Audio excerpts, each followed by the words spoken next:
আসরের পর এই শক্তিশালী জিকির ১১১ বার পড়লে মনের সকল আশা পূর্ণ হবে, দুনিয়া আপনার পায়ে লুটে পড়বে, আপনার ৫০ বছরের গুনাহ মাফ হবে।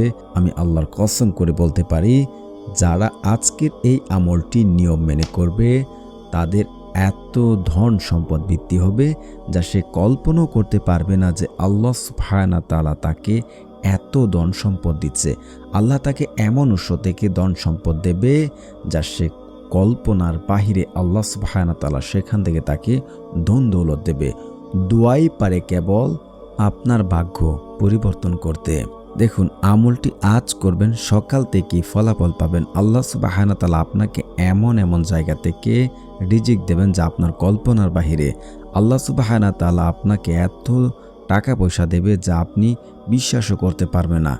আমলটি যদি আপনি ঠিকমতো করতে পারেন তাহলে আল্লাহ সুবহানাহু ওয়া তাআলার কাছে আপনি যা চাইবেন তাই পাবেন ইনশাআল্লাহ। ইনশাআল্লাহ আমি যে নিয়ম বলবো, যেভাবে আমলটি করার কথা বলবো, ঠিক সেইভাবে যদি আপনারা আমলটি করতে পারেন, আমি 100% 100% নিশ্চিত আল্লাহ সুবহানাহু ওয়া তাআলা আপনার দোয়া কবুল করবে এবং আপনি আমল দ্বারা ফলাফল পাবেন। তাই না টেনে সম্পূর্ণ ভিডিও দেখার অনুরোধ রইল। দর্শক, যারা এখনও চ্যানেলটি সাবস্ক্রাইব করেননি, প্লিজ আপনাদের ভালোবাসা দিয়ে চ্যানেলটি সাবস্ক্রাইব করে দেবেন।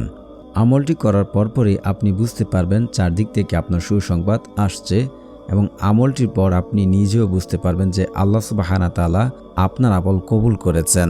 আল্লাহ সুবহানাহু ওয়া তাআলা নিজে বলেছেন তার কাছে চাওয়ার জন্য, চাইলে তিনি বান্দাকে খালি হাতে ফেরত দেন না। আল্লাহ তাআলা এমন একজন দাতা যে চাইলে তিনি খুশি হন, বরং না চাইলে অসন্তুষ্ট হন।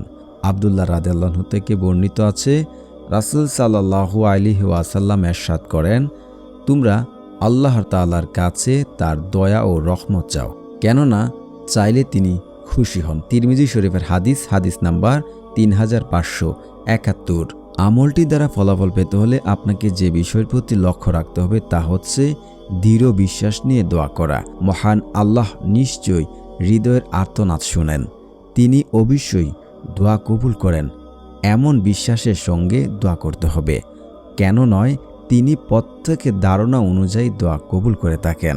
আবু হুরায়রা রাদিয়াল্লাহু আনহু থেকে একটি হাদিসও রয়েছে বর্ণিত, রাসূল সাল্লাল্লাহু আলাইহি ওয়াসাল্লাম ইরশাদ করেন, আল্লাহ তাআলা বলেন, আমি আমার বান্দার সঙ্গে তেমন ব্যবহার করি যেমন সে আমার প্রতি ধারণা রাখে, আর সে যখন আমাকে ডাকে তখন আমিও তার সাথেই ডাকি।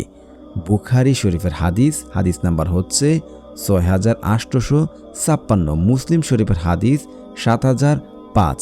এই হাদিস দ্বারা আমরা বুঝতে পারি যে আল্লাহ সুবহানাহু ওয়া তাআলার প্রতি আমরা যেমন ধারণা করব তিনি আমাদের সাথেও ঠিক তেমন আচরণই করবে।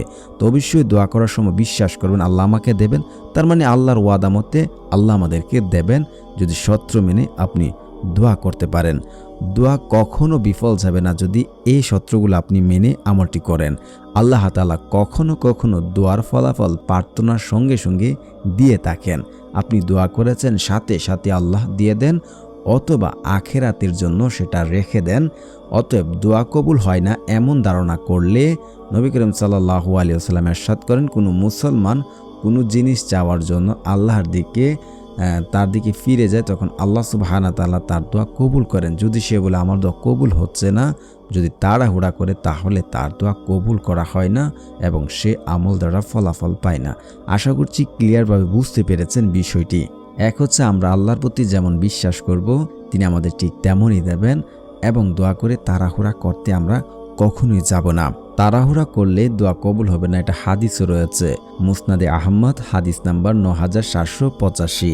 রাসূল সাল্লাল্লাহু আলাইহি ওয়াসাল্লাম দোয়া কবুলের আরও 3টি শর্ত তিনি বলেছেন হাদিসে এক বর্ণনায়, যা শুধু দোয়া কবুল নয় বরং সব ইবাদত কবুলের পূর্ব শর্ত করা হয়েছে। তা হলো দোয়াকারের খাদ্য বা পোশাক পবিত্র হতে হবে, অর্থাৎ হারাম অর্থ ব্যয় না হওয়া।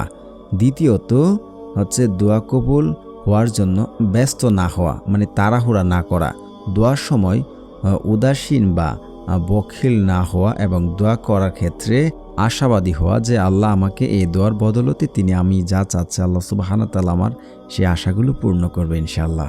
সবসময় মনে রাখতে হবে আল্লাহর কাছে দোয়া করতে বা ধারণা নিতে কোনো মাধ্যমের প্রয়োজন হয় না, বরং নিজের অন্যায় বা গুনাহের কথা নিজেই আল্লাহর কাছে পেশ করে ক্ষমা চাওয়া।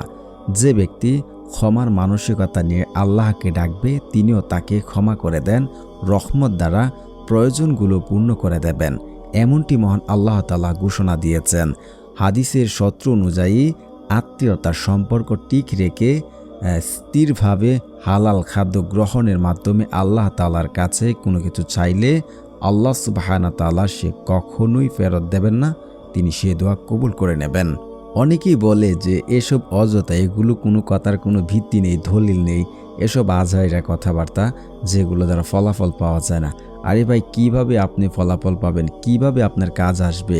আপনারা হয়তো বেজাল খাবার খাচ্ছি, বেজাল খেয়ে পেট নষ্ট করে জিহ্বা নষ্ট করে ফেলেছি, তাই তো আমাদের দোয়া কবুল হচ্ছে না, তাই তো আমাদের দোয়া আল্লাহ সুবহানাহু ওয়া তাআলা দিচ্ছে না। দোয়া কবুলের শর্ত তো হচ্ছে হালাল খাবার ভক্ষণ করা। যদি হালাল খাবার আপনি খেয়ে থাকেন, শর্ত মেনে দোয়া করে থাকেন, ইনশাআল্লাহ আল্লাহ দেবেন। এটা আমার কথা নয়, হাদিসে এরকম, কোরআনে আল্লাহ বলেছেন। প্রিয় দর্শক, এতক্ষণ আমরা যে নিয়মের কথা বলেছি, যে আলোচনা করেছি, এগুলো যদি আপনি ভালো করে শুনে এখন কিভাবে আমল করবেন, যদি আমলটি করেন, আমি আল্লাহর কসম করে বলছি, আল্লাহ সুবহানাহু ওয়া তাআলা আপনাদেরকে এমন ধন সম্পদ দেবে, দুনিয়া আপনার কাছে এসে পায়ে লুটিয়ে পড়বে, আপনার 50 বছরের অধিক গুনাহ মাফ হয়ে যাবে, মনের যে কোনো আশা পূর্ণ হয়ে যাবে। আল্লাহ সুবহানাহু ওয়া তাআলার এই শক্তিশালী নামের জিকির আপনারা আসরের পর 111 বার যদি পাঠ করে থাকেন, তো আমলটি আপনারা কিভাবে করবেন? প্রথমে আসরের নামাজ আপনারা পড়ে নেবেন, পড়ে মসজিদ থেকে বাইর হয়ে বা মসজিদে বসে যে কোনো একটি নির্জন স্থানে আপনারা বসবেন, বসে আল্লাহ সুবহানাহু ওয়া তাআলার এই নামের জিকির করবেন। তার আগে অবশ্যই আপনারা দুরূদ শরীফ পাঠ করে নেবেন, কারণ দুরূদ শরীফ এমন একটি গুরুত্বপূর্ণ যে দুরূদ যদি না পড়া হয় রাসূলের উপরে, তাহলে আপনি দোয়া করলে সেই দোয়া কখনোই কবুল হবে না যদি দুরূদ না পড়ে থাকেন।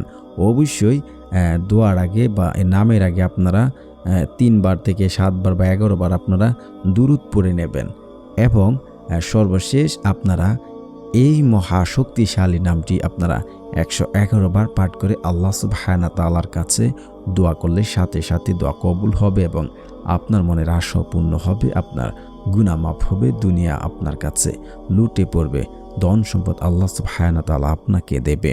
তো নামটি আমি স্ক্রিনে দিয়ে রাখছি, আপনারা দেখে দেখে পড়ে নেবেন। আপনারা অবশ্যই দুরূদ শরীফ পড়বেন, তারপর নামটি জিকির করবেন। তো নামটি আমি স্ক্রিনে দিচ্ছি, আপনারা দেখে দেখে পড়ে নিন। তো দর্শক, আমার চ্যানেল যারা এখনও সাবস্ক্রাইব করেনি, প্লিজ সাবস্ক্রাইব করে দিন। আপনাদের ভালোবাসা পেলেই কাজ করতে আগ্রহ জাগে, এবং মন যাদের ভালো, আমি আশা করব ইনশাআল্লাহ আল্লাহ আপনাদেরকে দেবেন। অবশ্যই আপনারা আমার চ্যানেলটি সাবস্ক্রাইব করে দেবেন। তো নামটি হচ্ছে ইয়া শাকুরু, ইয়া শাকুরু, ইয়া শাকুরু, ইয়া শাকুরু। এভাবে আপনারা 111 বার এই নাম পড়ে আল্লাহ সুবহানাহু ওয়া তাআলার কাছে যে সূত্র বলেছি সকল কিছু মেনে দোয়া করুন। ইনশাআল্লাহ দোয়ার করার পর আপনি নিজেই বুঝতে পারবেন আপনার মন হালকা হচ্ছে, আপনার মনের যে চাওয়া পাওয়া মনে হচ্ছে আল্লাহ দিয়ে দেবে, এমন আশা নিয়ে করবেন দোয়া, ইনশাআল্লাহ পাবেন। আপনি নিজেই বুঝতে পারবেন যে আমার দোয়া কবুল হয়েছে, আপনার নিজের কাছে এটি হালকা লাগবে। তো দোয়াটি এই আমলটি আপনারা করুন, ইনশাআল্লাহ ফলাফল পাবেন।